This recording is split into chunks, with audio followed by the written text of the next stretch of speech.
Сәлем достар, мен Жайлабек Шолпан Ерген қызы Шу аудандық психологиялық педагогикалық түзету кабинетінде тифлопедагог және логопед маманы болып жұмыс атқарамын. Бүгін мен сіздерді осы жұмыс уақытында қолданатын көрнекіліктермен және дидактикалық материалдарымен таныстырғым келеді. Менің алаңыма қош келдіңіздер. Баланың дыбысқа еліктеуі арқылы сөйлеуін дамытатын карточкалар легі.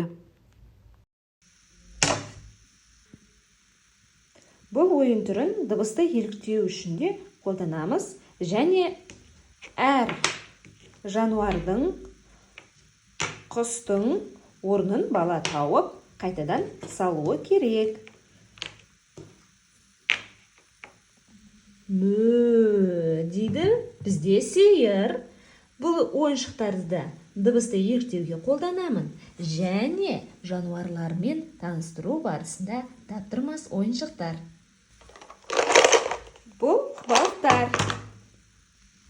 Балықтар тақырыбымен таныстыру барысында балалардың көз және қол координациясымен жұмыс жүргізіледі. Себебі балалар қармақ арқылы мына магнитиктерге тигізіп, оларды аулайды. Және осы тақырып барысында балықтардың атауларымен балалар танысып өтеді. Мінекей, бұл біздегі ыдыс-аяқтар. Шәйнегіміз бар, қасық, вилкамыз бар, кружкаларымыз, тарелкаларымыз, қазанымыз, тіпті сковородкамызға дейін бар. Бұл ойын барысында балалар өздерінің фантазиясындағы қонақтарды шақырып, оларға тамақ әзірлеп, дайындап беретін боламыз. Келесі тақырып бізде дәрігер. Әрине, дәрігердің қандай құралдар қолданатындығын айтып, және балалар топтық сабақтар барысында бір-бірлерін емдейтін болады.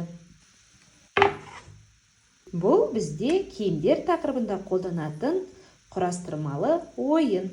Бұл жерде мына қызға ат қойып, оны киіндіріп және киімдерін ауыстыруымызға болады. Мінекей, мына түсті, жасыл түсті шалбарға сәйкес, жасыл түсті кофта кигізсек болады.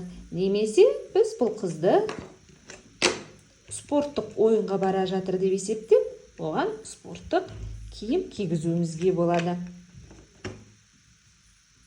Домана Маниченконың әдістемесі арқылы көрсетілетін ойын.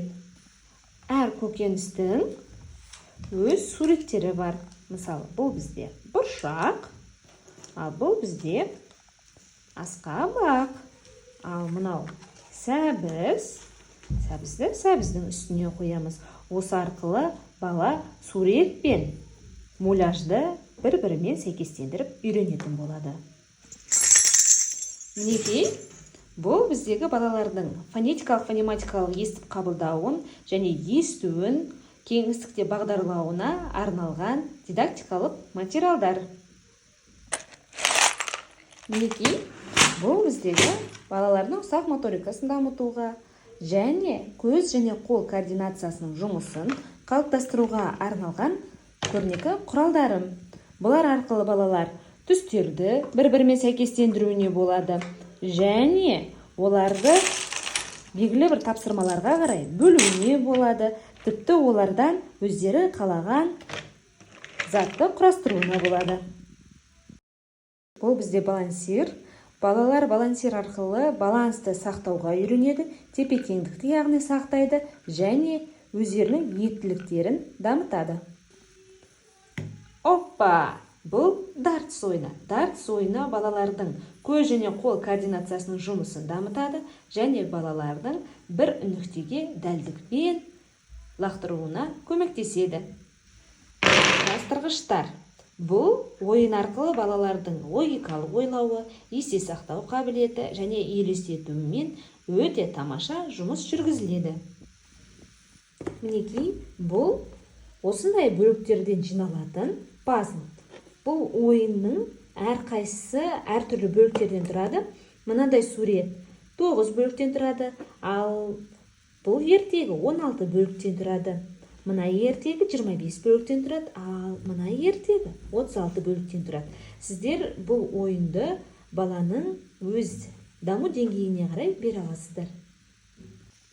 Бұл тікелей баланың есе сақталуымен жұмыс жасалатын ойын. Бұл ойында әр түрлі көлік түрлері екі суреттен бейнеленген. Барлық терезелерді осындай етіп жабамыз. Одан кейін балаға бір ұяшықты ашы дейміз.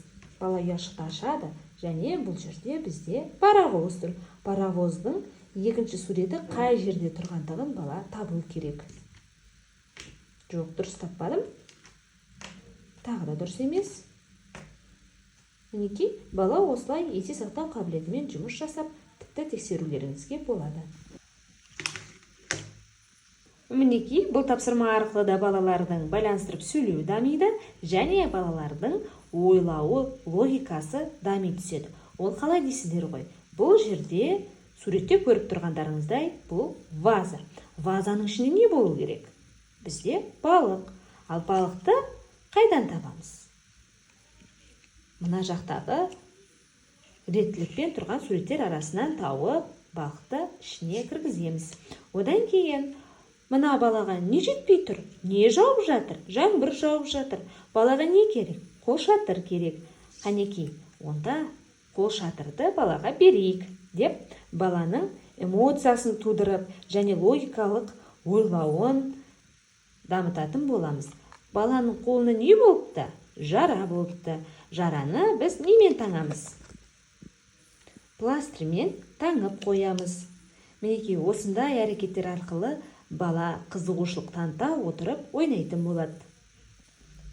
Бұл ойын балалардың байланыстырып сөйлеуін және бұл тауықтың қалай пайда болатындығын түсіндіретін боламыз.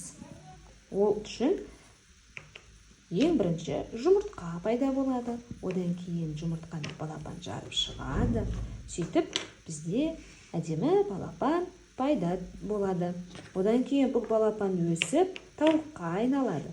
Сосын тауық қайтадан жұмыртқаны туып, қайтадан бізде осы процесс қайталанатындығын түсіндіреміз. Бұл ойын балалардың логикалық ойлауын, көрнекі бейнелік ойлауын өте жақсы дамытады. Бұл да балалардың байланыстырып сөйлеуіне арналған тапсырмалар легі. Бұл жерде әрбір жануардың артқы жағында не жегендігін көруге болады. Ол үшін телефоныңыздың жарығын жағып, жануардың артқы жағына апарасыз. Мінекей, өздеріңіз көріп тұрғандай, бізде жолбарыс етті жепті. Ал бізде аю не жегенін көрейікші. Бұл аю бізде не жепті? Сіздер айтыңыздаршы.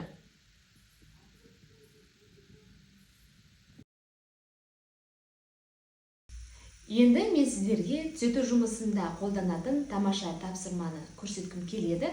Бұл тыныс алу жаттығуы. Тыныс алу жаттығуына мен осындай жеңіл үлпілдеген қауырсынды қолданамын, және осындай жеңіл үрлемелі доптарды қолданамын. Балалар бұл тапсырмаларды қуана-қуана, көңілдене орындайды. Сіздермен бүгін тапсырмаларымның барлығын, ойын түрлерін, дидактикалық материалдарымды, көрнекіліктерімді көрсеткеніме қуаныштымын.